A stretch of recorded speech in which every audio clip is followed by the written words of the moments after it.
gentlemen, good day and welcome to Dilip Buildcon Q2 and H1 FY2024 conference call hosted by Essential Technologies Private Limited. As a reminder, all participant lines will be in the listen-only mode and there will be an opportunity for you to ask questions after the presentation concludes. Should you need assistance during the conference call, please signal an operator by pressing star then 0 on your touchtone phone. Please note that the conference is being recorded. I now hand the conference over to Ms. Jill Chandrani from Essential Technologies. Thank you and over to you, ma'am. Thank you, Mr. Akshay. Good morning, everyone. Welcome to Dilip Buildcon Q2 and H1 FY2023-24 earnings call. From the management, we have Mr. Devendra Jain, Managing Director and CEO, Mr. Rohan Suryavanshi, Head, Strategy and Planning, and Mr. Sanjay Kumar Bansal, CFO. Now I request the management to take us through the key opening remarks. After that, we can open the floor for question and answer session. Now I hand over the call to Mr. Rohan Suryavanshi for his opening remarks. Thank you and over to you, sir. Thank you, Jill. Good morning, ladies and gentlemen. A very warm welcome to all of you for the Quarter 2 and First Half FY24 earnings call of Dilip Buildcon Limited. The results and presentation have been uploaded on the stock exchange, and I hope all of you have had a chance to look at it.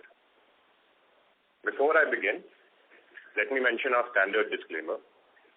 The presentation that we have uploaded on the stock exchange, including the interaction in this call, contains or may contain certain forward-looking statements concerning our business, prospects, and profitability, which are subject to some uncertainties, and the actual results could differ from those in such forward-looking statements. Let me now share some insights on the macroeconomic environment of the sector and give you some company updates as well. Following that, our CFO, Mr. Sanjay Bansal, will present the financial update of the company, post which we will dive into the Q&A session as Jill updated you. So the global economy faced a slowdown due to shifts in global geopolitics and rising oil prices.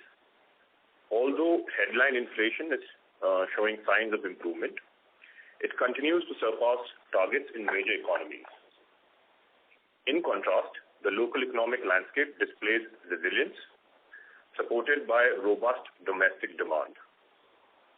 Agriculture activities in Quarter 2, 24 maintained their momentum despite uneven monsoon patterns. The government's gross GST collection grew 11% YOY for the first half of FY24 and stood at rupees 9,92,508 crores. Now moving to some updates for the sector. For the half year ended 30th September 23, MORTH has constructed 3567 kilometers and awarded 2286 kilometers. MORTH aims to accomplish 91% of the GBS capital expenditure outlay by December 23, targeting an annual sum of rupees 2,58,606 crores. And as of September 23, the expenditure reached 1,62,220.86 crores, which constitutes 62.7% of the annual target. So you can see the government spending is going at a good pace. According to the Ministry of Road Transport and Highways, the sector's health has significantly improved, bolstered by various policy interventions. The Indian government's renewed commitment to fostering public-private partnerships in the road construction can be seen in their constant support to the sector. The government plans to award rupees 2 lakh crores worth of BOT projects by March 24. Projections indicate that India is on track to achieve a record net toll collection of rupees 67,000 crores by the end of FY24. The ministry has also announced the government's extensive plan to construct 10,000 kilometers of greenfield expressways nationwide, amounting to a total cost of rupees 4.5 lakh crore.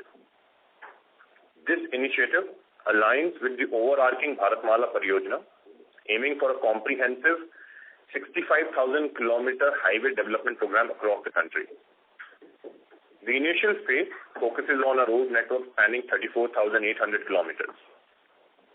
The Honorable Minister also highlighted the successful financial strategies employed by NHAI, generating over rupees 70,000 crores through innovative financial modelings.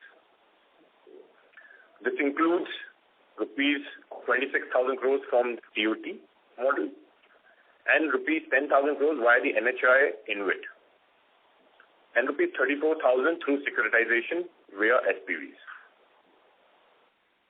According to a recent report, the National Highway Authority has the potential to monetize around rupees 2 lakh crores from its HAM assets between fiscals 2024 and 2027.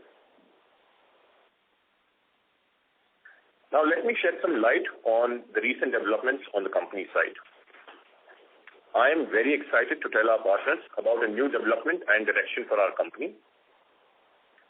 DBL 2.0 is a vision which was born after the turbulent times of COVID. We looked at all the challenges we faced in what was the most unprecedented event of our lifetime and deliberated on the way forward for us as a company and management. As you all know, our business is a cyclical business, and we are heavily dependent on the state of the economy and the government spending capacity. Knowing these facts, we aligned our goals to the reality of an uncertain world with a view to reduce the volatility in our business and ensure smooth, predictable cash flows in future. One of the key focus areas of our strategy is to make our balance sheet leaner and lighter, as we have already stated in the past as well. In continuation to that, we have reduced about 300 crores of debt from the FY23 levels and are on target to reduce a total of about 800 to 1,000 crores from FY23 to FY24, as we had stated on our last call. That would take our net debt to somewhere in the range of 1,300 to 1,500 crores by the end of this financial year. Our target is to make DBL a net debt-free company by the next financial year. A company like us, which has been known for our large capex commitments, had taken a conservative choice that we will now focus on improving our cash flow. We will focus on reducing our capex and monetizing our assets. In that same breath, we also decided that our large, big target is to have both long-term and short-term revenue streams contributing to our top line and bottom line. Our EPC work is the short-term revenue stream, and our asset business will be our long-term revenue stream. With that goal, we have decided to set up our own InvIT with a reputed financial partner. Think of this partnership on the lines of an embassy and a Blackstone REIT, where one partner brings in the financial experience and the other partner brings in operational heft. DBL has had a long and storied track record of winning and building the biggest percentage of HAM projects awarded by the government till now. In terms of numbers, we have won 37 HAM projects worth 45,000 plus crores till date, out of which we have sold and divested 19 projects worth 24,000 crores. And currently we are left with 18 projects worth 21,000 plus crores. It is DBL's strength to do EPC. And DBL will always keep winning good projects on the PPP model. Hence, what we want to do going forward is we want to retain the EPC profits at DBL and make sure that we return the invested capital of equity as soon as possible to the parent. At the same time, we want to set up a permanent mechanism where we're not always looking for a buyer to sell our projects to. because this way we realize we can also maximize the value for our company and our shareholders. This InvIT will be a milestone for us, as it will not only give us a committed buyer for our own future assets, but it will also open a new stream for us to look at asset business opportunistically. The level of commitment of our financial partner can be gauged from the fact that not only are they partnering with us on the InvIT, but they're also taking a significant minority stake in the company as they see a good value unlocking happening at the company level as we become a net debt-free company in the next financial year with a top line of rupees 11,000 crore plus and operating in 8 plus sectors of the infrastructure business. We would be the most diversified company in that kind of revenue stream amongst all the EPC companies, where all the different businesses are contributing a significant percent to our revenue. And that is what excites our partner as well, as we see significant investments by the government in the infrastructure sector. And us being a beneficiary of all those investments, whether it is in roads, whether it is in waterways, whether it's in mining, whether it's in metros, airports. So all the different sectors that DBL is currently operating in, there is a decent amount of work that will be coming, and that's how Alpha, who is our partner, is looking in the EPC business.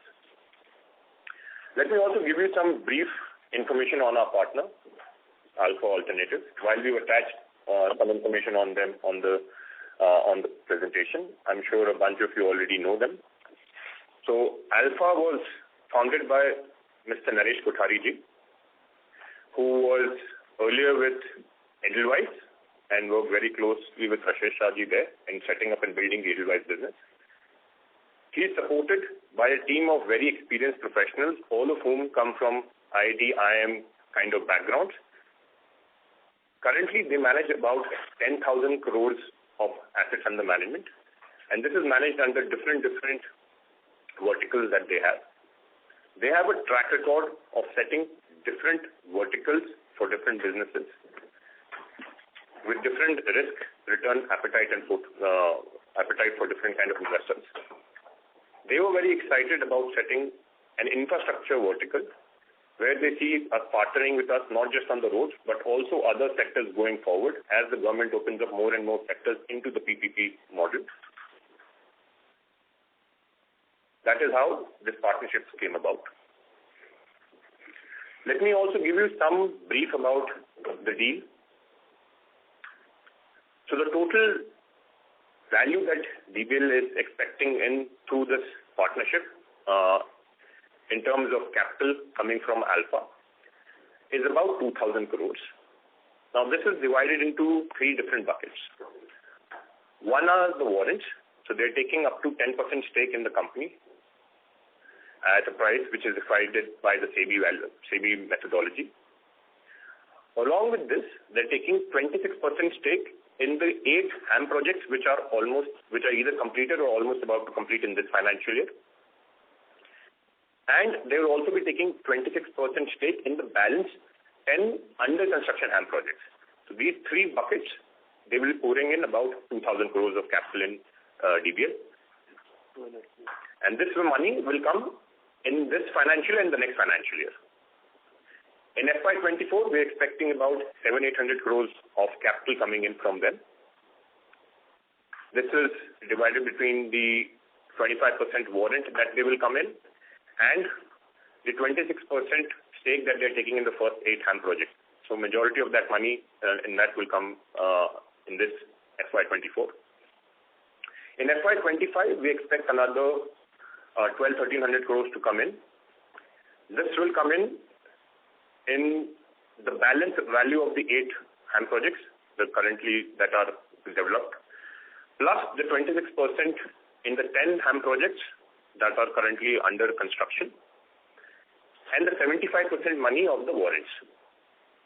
So this is the 2,000 crore breakup. Along with this, what DBL will also get in FY25 is InvIT units of about 2,500 to 2,600 crores. That will come to DBL for the first 8 projects. In FY26, as our other 10 HAM projects also get completed, we will get another 1,300 to 1,500 crore of InvIT units. That will come. So, to summarize, DBL is getting through this deal about 2,000 crores of capital from Alpha, plus about 4,000 crores worth of InvIT units. Now, these InvIT units will translate into a cash of upwards of 400 crores per year for DBL. So, as you can see, our idea and agenda of the EPC business giving us regular business, plus us making sure that we are taking off whatever invested capital DBL has put in these projects, taking it and plowing it back to the company via this deal. Plus, the leftover, we are trying to make sure we maximize and set up a long-term revenue stream, which will be the InvIT units and the cash that they will keep on providing. As our EPC business keeps on growing and the PPP projects that we keep on building, keep on increasing, we will keep adding to more and more units into our InvIT. We will also be looking at other projects opportunistically of other players, and it will all depend whether they meet our IRR hurdle, and that's the idea of this partnership. It is a monumental change and shift for us at everyone at DBL, and we're very happy to be sharing this information with all of you. Now, let me hand over the call to our CFO, who will give you the insights and comments on the financials of the company. Thank you, Rohanji. Good morning, everyone. I welcome all our stakeholders to our earnings call for the quarter ended September 30th, 2023. Let me present the results for the quarter ended 30th September. During quarter 2 FY24, the company has completed 2 projects, that is a greenfield airport at Rajkot on EPC site of rupees 570 crores and a HAM project on National Highway, that is Dhol-Bhadra Patia section of rupees 538 crores. Further, during quarter 2 FY24, the company won 3 projects across 3 sectors, that is irrigation, water supply and urban development, aggregating to rupees 19,423 million.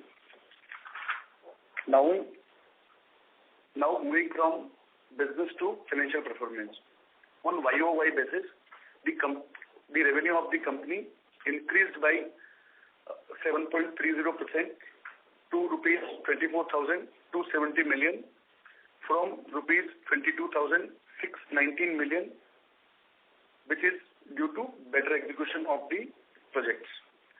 On YOY basis, the EBITDA of the company increased by 12.32% to rupees 2,935 million from rupees 2,613 million.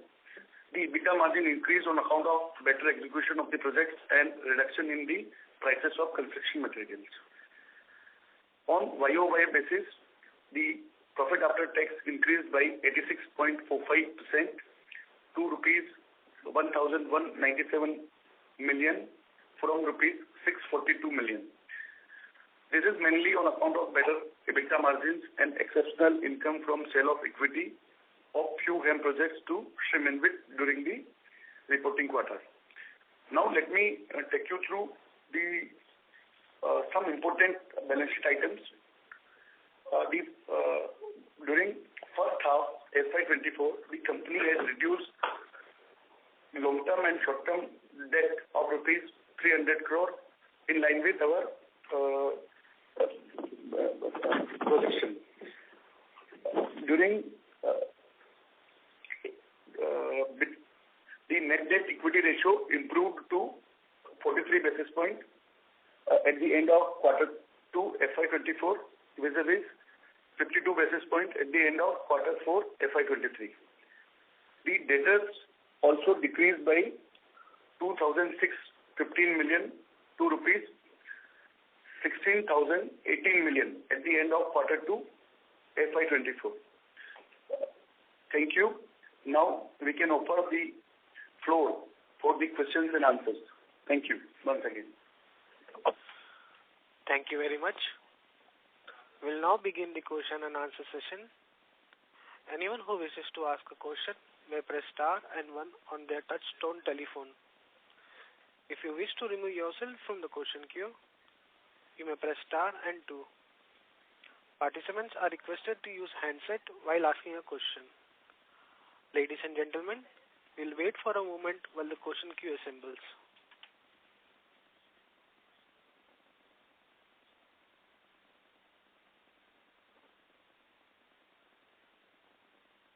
The first question is from the line of Shravan Shah from Dolat Capital. Please go ahead. Thank you, sir, and congratulations on signing a deal with Alpha Alternatives. Before asking the question on this Alpha Alternative, just broadly understanding the broad guidance for the basic numbers. So first on the revenue guidance, margin guidance. So on the revenue we said 8 to 10%. We have done 3% in 1H. So for the second half we need to do a 13 to 16%. So are we on track? And also we mentioned 11,000 crore revenue in initial opening remarks. So this is for this year or FY25? Shravanji, we have given a guidance earlier as well, and we are sticking to that same guidance that we have given, that the 5 to 8% growth will come from FY23 numbers. The EBITDA will also be as what we have guided earlier. When I gave you that 11,000 crore top line number, I said we will be an 11,000 crore plus top line company in future. So this year and that year as we keep on growing. So when the investor who is coming in, he's looking at the company of end of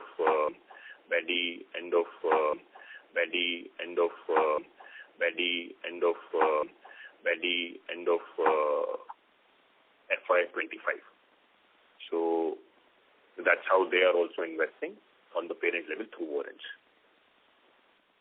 True. So margin at EBITDA level on standalone 13 to 14% that we are maintaining, and inflow what we have received 2,641 crore. So this is all EPC value excluding GST and 100% stake of us, because one project is with the JV with the Patel. So there also we are doing 100% stake. Sir, your last point was not very clear. For some reason the audio was not very clear. So I was saying one of the project that we have bagged is with the JV with the Patel Engineering. So there I think our stake is 65%, but we have taken a full value in our order inflow. So just clarifying that we will be doing 100% execution. Yeah, we will be doing that project. That's an EPC project that we're doing. We'll be executing it. 100% we'll be doing that project, sir. Okay, and for order inflow now for this year, we were previously looking at 10 to 12,000 crores. So are we having the same number, targeting same number for this year? Yes, sir. We are looking at the same target what we had given you in terms of new order inflow. And okay, and areas that we had mentioned. Okay, and capex till now we have done 84 odd crore in 1H. So last time we have said 50 to 75 crore. So now what's the higher number for this year? So basically, Shravanji, the capex will be in the this range only. But when we talk about the capex, it is net capex because certain equipments are very old. So from there also we are getting money. So net basis, the capex will be in the range what we had given. Okay, 50 to 75 crore. Okay, got it. So now the main question on the Alpha Alternatives and whatever is remaining on the SRAM part. So three aspects just to understand clearly. So this 18 HAM project, broadly, what will be the equity that will be needing to invest? What's the equity requirement for this 18 projects where Alpha Alternatives is taking a 26% stake? So that is first aspect. Second, so against that, so remaining 75% when we will be 74% when we will be transferring to the InvIT, and we are getting a close to 4,000 crore units, where we will be receiving a 400 crore kind of a dividend plus interest on an annual basis. So just trying to understand that aspect. So 2,000 crore, what they will be investing. So broadly, if you can help us in terms of 10% equity stake when the warrant will be converted by end of next year, what would be that value roughly? Shravanji, the equity tracker for all these projects, what you asked, is in the presentation. It's on page 26 of the presentation, where we've stated clearly how much was required in the 18 HAM projects, how much is invested till now, and what is the balance that will be invested in the years going forward. So I think that once you have a look at it, that will clear that part of the question. In terms of, you asked something around Alpha warrants. What exactly do you want to understand about the warrants? So 2,000 crore when they will be, we will be getting a 2,000 odd crore from them.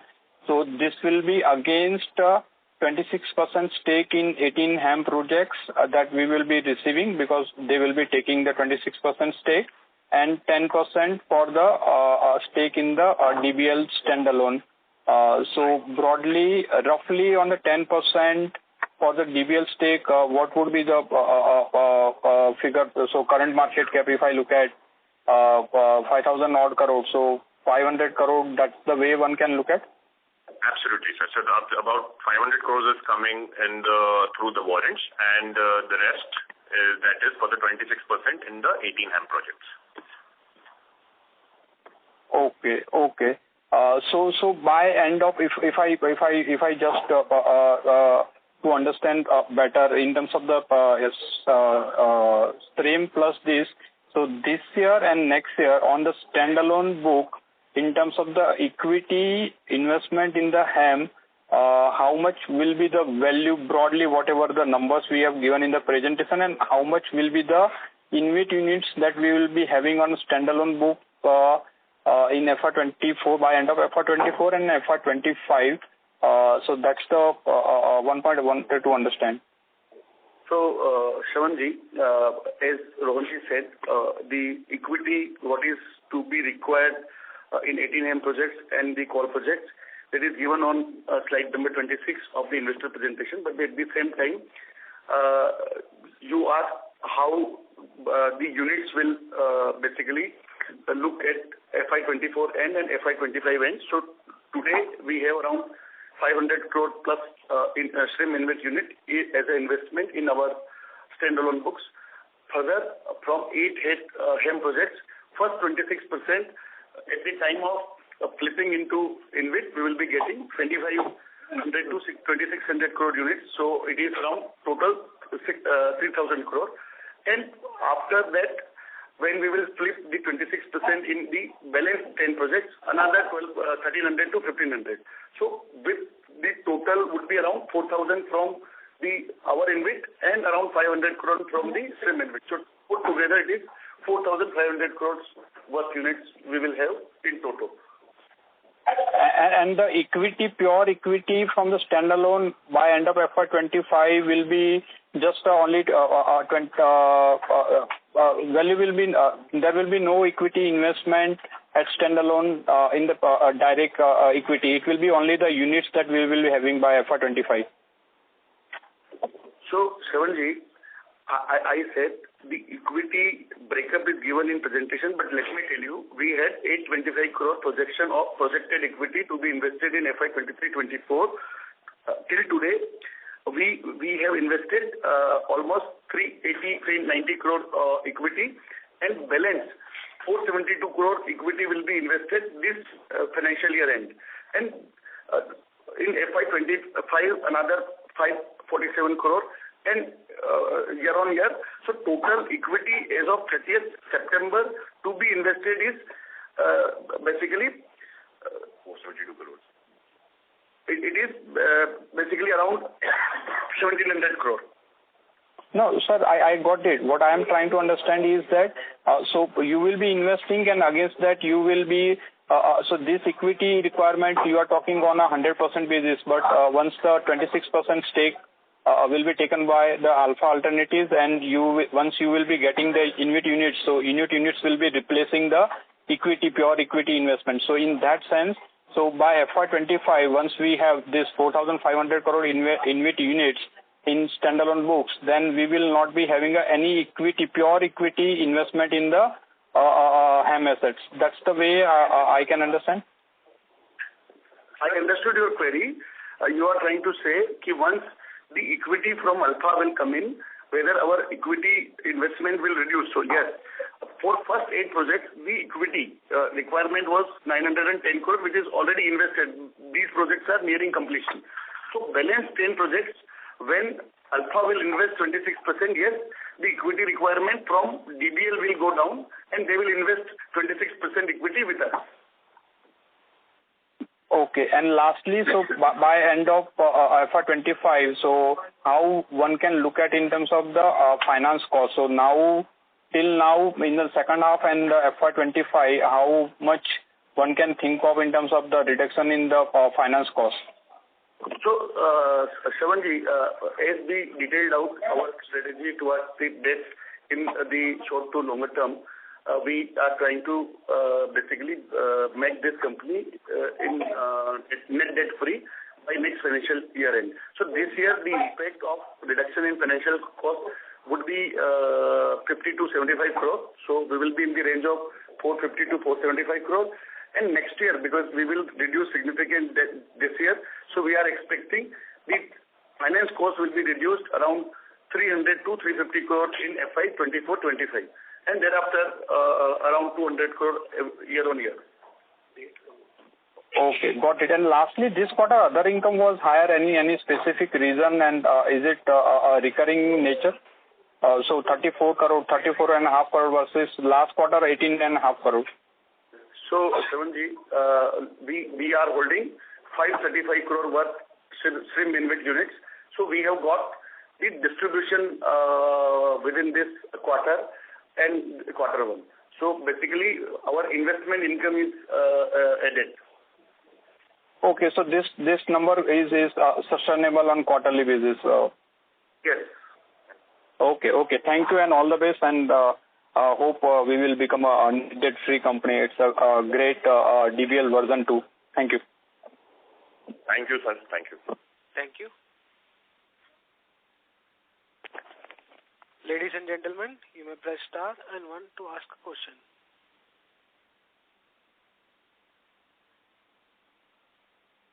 A reminder to all the participants, you may press star and 1 to ask a question. The next question is from the line of Narendra from Robo Capital. Please go ahead. Hi, thanks for the opportunity and congratulations on the deal of the InvIT. So a few clarifications. So are we saying that FY24 will be 5 to 8% top line growth? Yes, sir. That's what we had indicated earlier as well, that we will be targeting. If I remember, in the last call you had said 10%. So just wanted to clarify that. So, Narendraji, the revenue will be closer to 11,000 crore. We have already clocked 5,000 plus crore revenue. And please note, the quarter 2 is a rainy season quarter. So always, every year, all infra companies, the revenue in quarter 2 is lesser. So first half is always lesser than second half. So we expect we will close this year at the projection level what we had given in last quarter Concall. Okay, got it. And the margins will be 13-14%, right? Yeah, we'd said between 12 to 14%, so that's what we'd given an indicative idea earlier. And on the deal, so it's 4,000 crores in units and 2,000 crores in cash, right? Yes, sir. Okay. Got it. On a longer term perspective, how do we see the order inflow coming up? Your order book growth or top line growth, say, over the next 2-3 years, if you could provide some idea. So, the order book for us, because it is coming from various sectors, it's not just road. Roads currently is like less than 40%, what used to be plus 80% plus for our business. Because it is coming from various different sectors and sources that we're doing, we see a very robust order book. Like I mentioned earlier, roads was also a very strong pipeline. Water is a good pipeline. We're looking at railways also opportunistically, metro projects also, airports, mining, dams, canals. So all across the different sectors that we're working in, there is a good amount of pipeline. And our comfort is coming from the government's continued focus on it, and also what they've outlined in the national infrastructure pipeline that they want to build. So there is a good push on infra that is happening, and we remain confident. In terms of order book growth, it will be like a more measured growth year on year, because we are not looking to grow at the pace that we used to grow in the earlier years of 20, 25, 30%. So hence the order book would also be growing commensurately to what revenue we want to do. Typically, as a policy in the past, we've always targeted having about 2.5 times order book to revenue. So we want to continue having the same kind of thing, and we will continue winning somewhere in the range of 10,000 crores of orders every year. Now, to give you an exact number for each year is obviously would not be possible, because we would keep looking at projects year on year and seeing how the margins and how the landscape is panning out. But that's roughly how we should think about broadly, strategically, how the company is thinking. Okay. Got it. That's great. And also, before COVID, we used to earn those early completion bonuses. So, is that thing, behind us, or are we looking at those again, returning? If you could. So what has happened is, before COVID used to happen, the timelines and everything of projects was different. The complexity of projects has also increased in the last few years. So while we continue to target early completion bonus, it is not a God-given right, and that is only available in the road sector. Now we are doing various other sectors. Road business is, like I mentioned, it's only like 40% now of our total order book. So other sectors do not have an early completion bonus per se given in. The value or the bonus that we earn on our own by doing a project before time is what we still try to do, but there is no written sort of bonus in the other sectors where the government will pay you more if you complete a project before time. So while we try to do and optimize our costs by controlling and trying to complete a 2-year project in less than that time, there's no bonus. Okay, so earlier our margins used to be 2-3% more due to this, if I am not wrong. So going ahead, we can assume that it will be around 14 to 15% because there's no early completion bonus, right?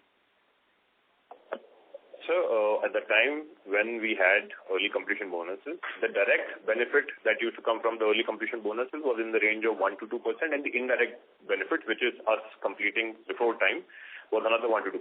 So it used to add another like a 3 to 4% pop to our total margin profile on the bottom line.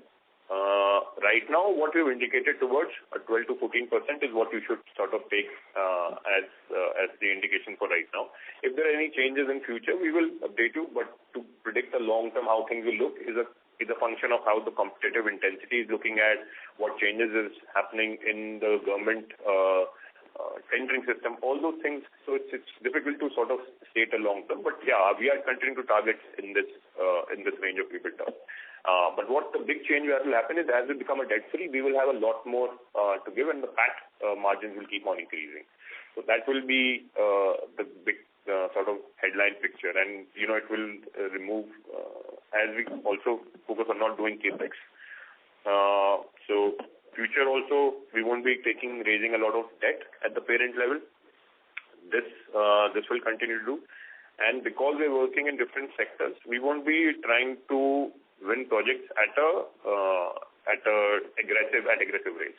Also, the equipment that we already have, as we keep sweating it, it will give us a better return than just continuing to invest in capex.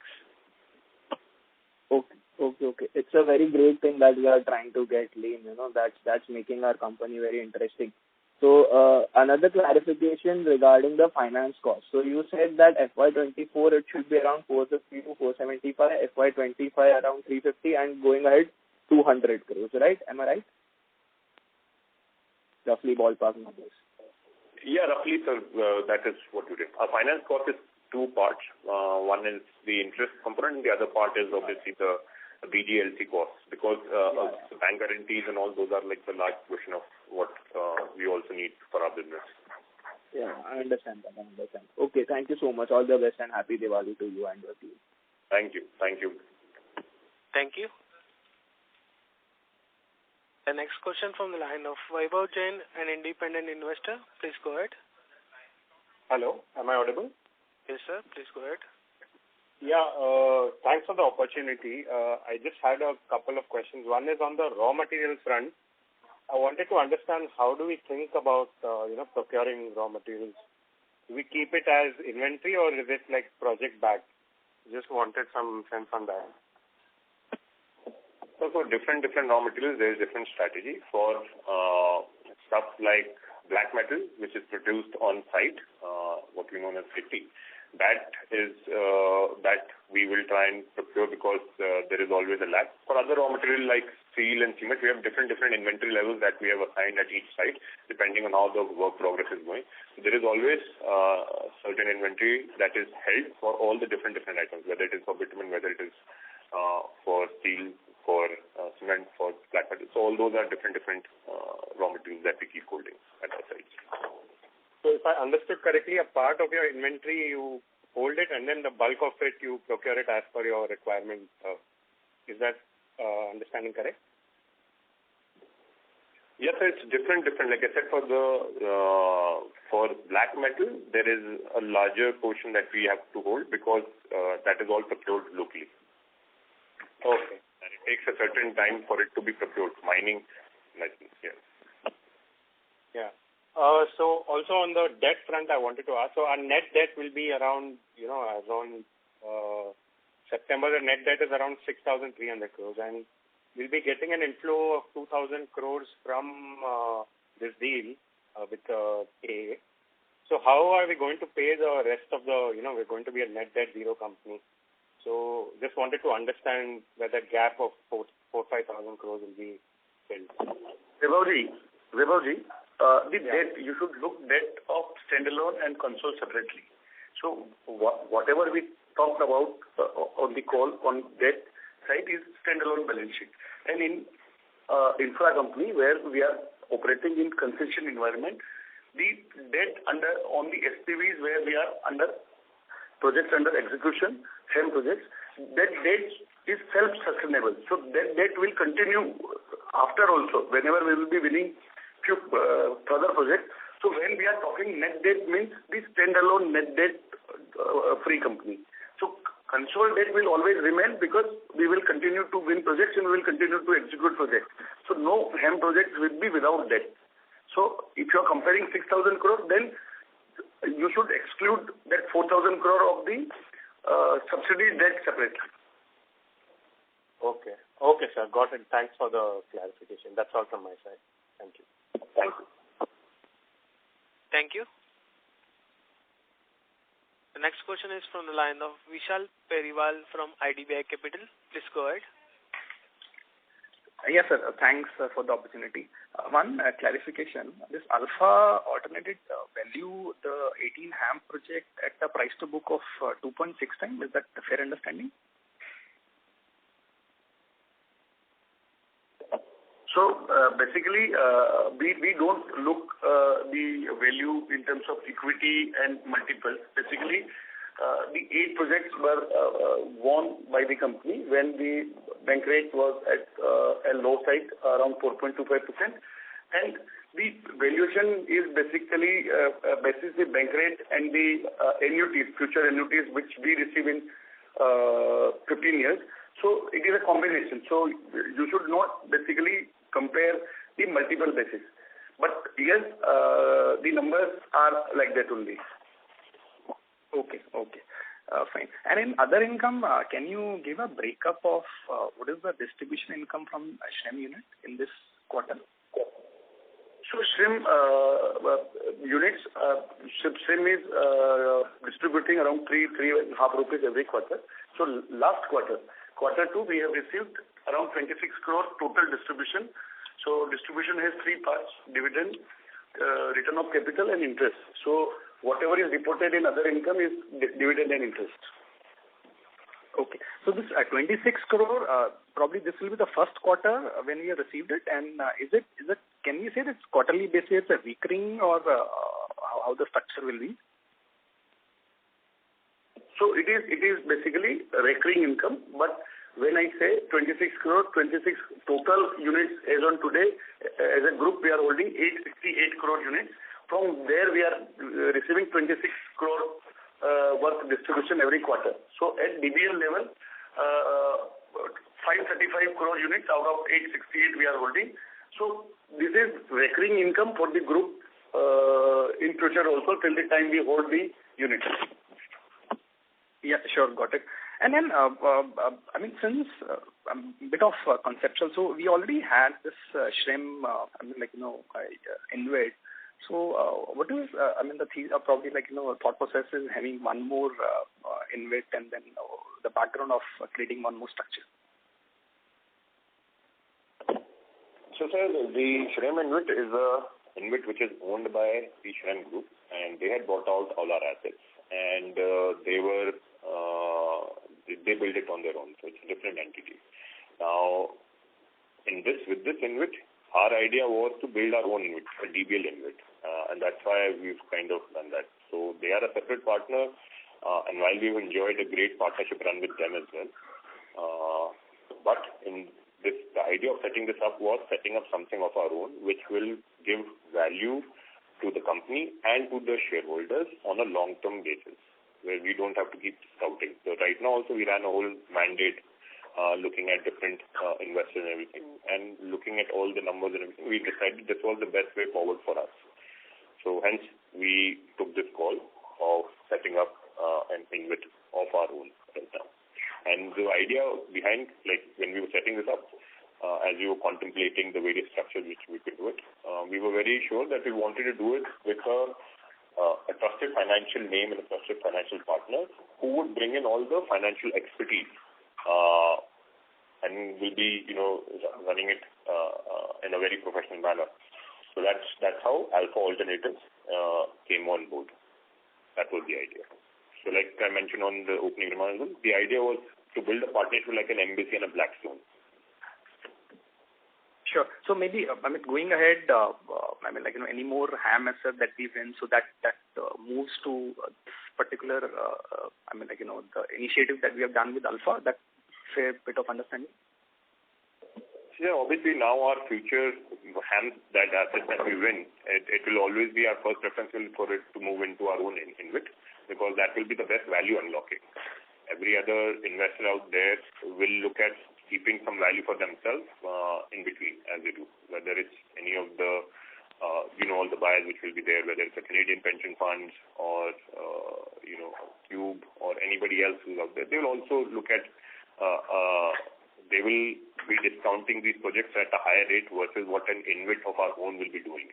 So it's a better value unlocking for DBL and our shareholders. Sure, sir. Sir, can you provide, breakup of this interest cost in financial charge, or maybe the interest cost related to debt for this quarter, maybe a number? The reason I'm asking is, because you did mention, from FY25, when we're saying net debt to be almost zero, we still, projected some numbers for FY26 in terms of interest cost. So just want to understand that.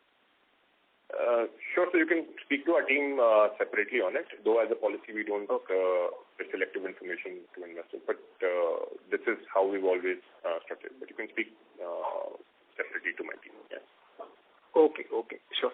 And on this, a couple of more bit of clarification. So, on this standalone, I think in terms of revenue breakup, we have given a revenue one pie as a mining. So, isn't mining activity happening at a subsidiary level? Just if you can just clarify, why this income is coming in standalone.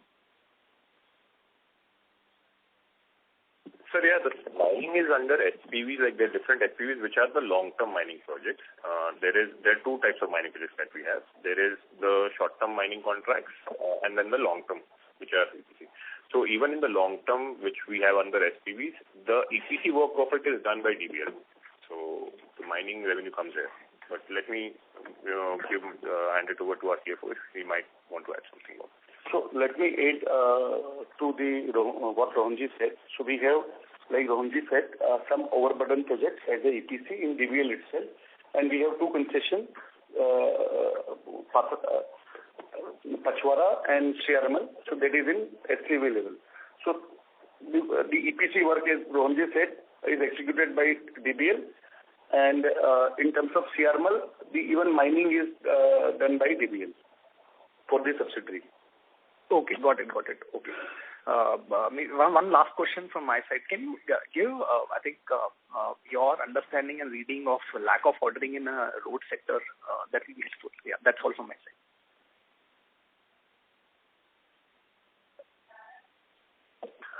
It has been deferred. While the ordering should have been more, it was deferred.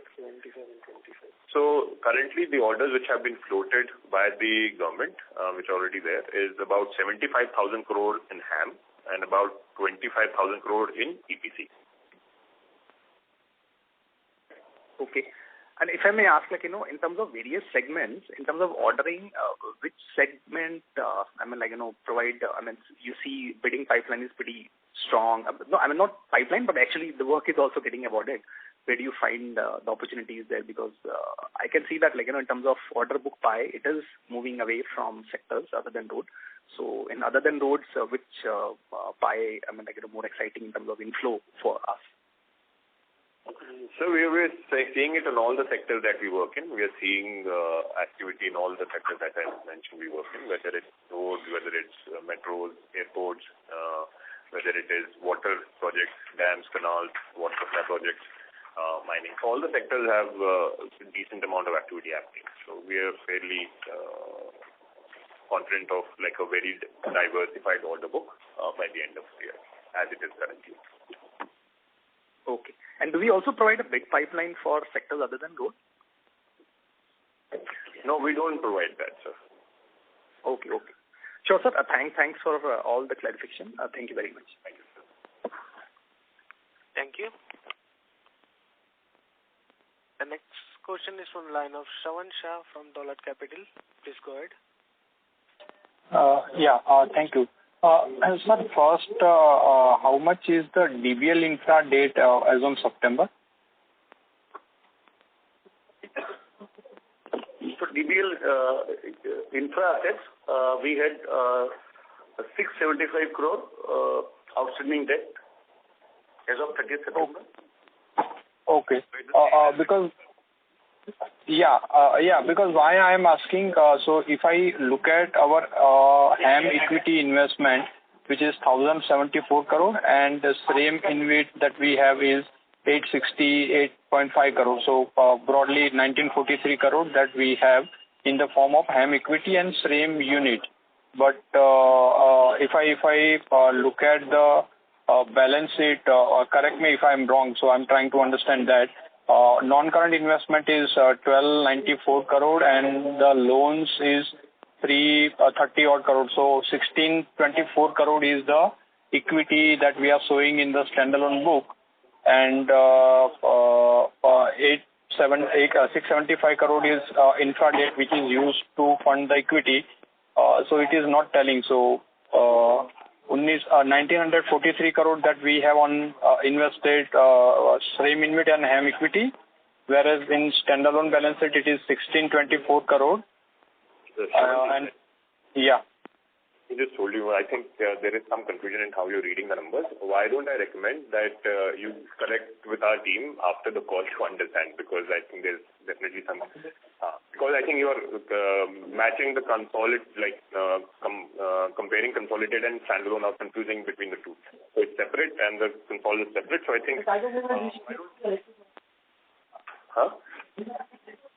Okay, I will connect. And second, you connect with them and they'll answer all your queries. There's no problem. Sure. And sir, on working capital, we were looking at a 10 days kind of a reduction. So in 1H we have seen a marginal increase. So as per presentation, it is 2 days which has increased. So by end of March, as the execution pickups, and maybe we will get some more repayment from date, or maybe working inventory reduction.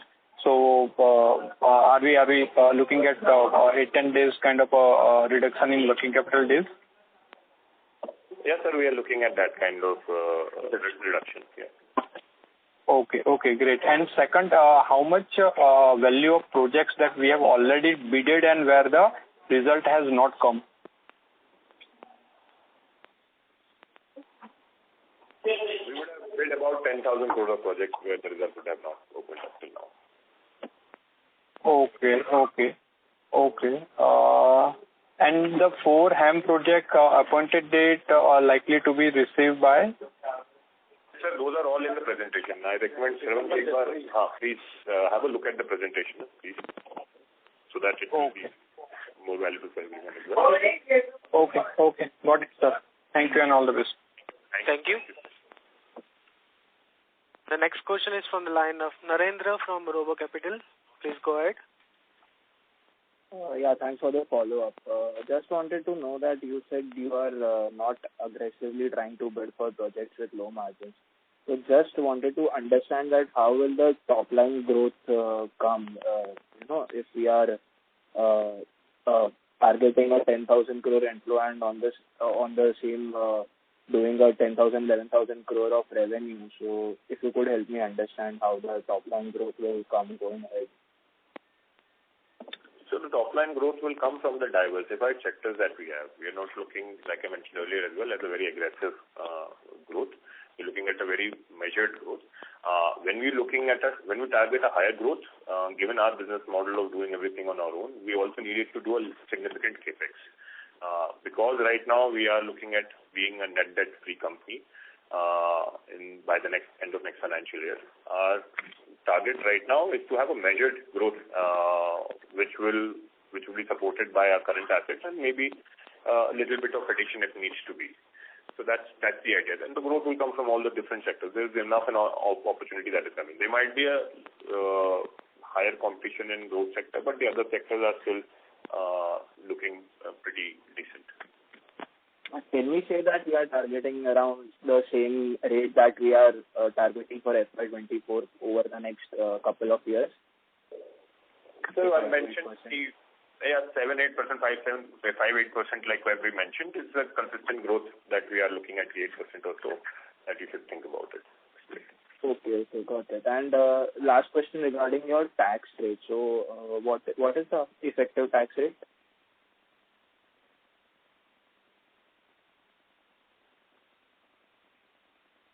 Hello. Sorry, sir. You want to know the effective tax rate? Yeah. This rate we are taking around 50. We'll be at about matrix about 22%. Okay, got it. Thank you so much for this. Thank you. The next question is from the line of Gopika from Mint. Please go ahead. Hi, can you hear me? Yes, ma'am. Yes, please go ahead. Hi. I just wanted to understand, so much of the capital that you're raising, that will go into debt repayment, right? The capital that is coming into the company, will be increasing and will obviously help reduce our debt as well. That will be happening along with the profits that we make every year. So, Gopika ji, we make investments into our equity projects as well. So depends on how you want to look at it. The debt that is getting reduced via a function of our internal profits and also the external capital that we're getting. So it's a mixed bucket. Money is fungible. Right. And you said you would go slower on capex. Why is that? Ma'am, we're going slower on capex. DBL business model was we would invest in our own equipment when we have a gross block of upwards of 4,000 crores. So the idea is right now we're not investing in our gross block, and that's the capex that we're avoiding. We will continue to look at PPP projects selectively. Those meet our IRR hurdles. So those are the areas that we will be doing. But in the equipment side, we are not doing capex, and our idea is to reduce or make our balance sheet leaner and lighter with that kind of goal. So to sustain the growth that we have in mind, we have enough equipment to continue that. And because we're a diversified infrastructure player, we will continue to look at all those sectors. Right. And so with this, after this capital raise, and you will not be looking at any more fundraising, at least for the next 2 to 3 years. Yeah, ma'am, we will not be. Even currently, we were not looking at raising any funds in terms of warrants at the parent level company, but our investor was insistent that because they're coming in as a big mayor in setting up our own InvIT, they also saw a lot of opportunity that could have happened at the parent level company. So that is why it was, otherwise as promoters, we were not looking to do. But given that the investor found a lot of comfort in where the current share price was and what they saw it going to, given our asset business alone would be valued an X amount, plus the EPC business would be valued a certain multiple. Then when it would be a debt-free company, how that multiple should move. So I think when they were doing that, so that's how they were insistent that they also wanted to do that in terms of the partnership. And because this was a large partnership that we are also looking to expand into other sectors of infrastructure, we were happy to sort of get them on board. Like the mining and all of that? Yeah, ma'am. Mining, pipeline, railways, PPP. So whatever PPP project, because there's a lot of PPP projects that the government is coming up with. So the investor is looking at building a nice infrastructure portfolio. And they found that our EPC capabilities are commensurate to what they are looking at, and someone like us who can execute projects across the board. So that's how this partnership happened. Them having the capital and us having the experience and the expertise of working across different infrastructure segments. Right, sure. Thank you for this clarification. Thank you, Gopinaji. Thank you. As there are no further questions, I would now like to hand the conference over to Mr. Rohan Suryavanshi for closing comments. I thank all of you, all of our partners, for asking all the questions and being on this call today. In case any of you guys have more questions, please feel free to reach out to us, to me or personally, any of our team members, and we'll be happy to address any of your queries. Also wishing all of you guys a very, very happy and prosperous Diwali in advance. I look forward to seeing you guys in the new year, I guess, speaking to you. So have a great Diwali and safe Diwali. Enjoy with your family. Thank you, guys. Thank you. On behalf of Dilip Buildcon Limited, that concludes this conference. Thank you for joining us, and you may now disconnect your lines.